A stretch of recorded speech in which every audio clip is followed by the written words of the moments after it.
النهارده تطويل الشعر، واتمنى ان احنا نكتبه مع بعض عشان ما نسالوش تاني قريبا. تطويل الشعر: بذور قطونه 100 جرام، بذر قطونه عشبة معروفة عند معظم العشابين، بذور قطونة 100 جرام، مزمار الراعي أو في اسم آخر لسان الحمل ولكنه مشهور بمزمار الراعي، مزمار الراعي 100 جرام.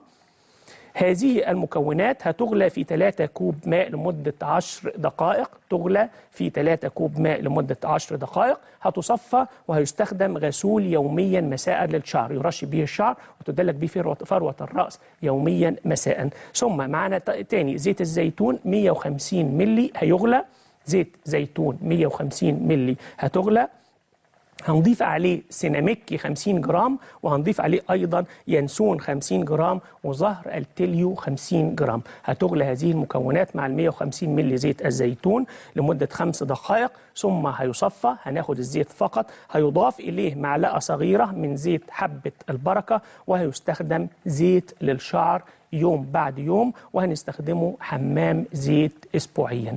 دي خطوات تطويل الشعر. أتمنى إن احنا ما نسألش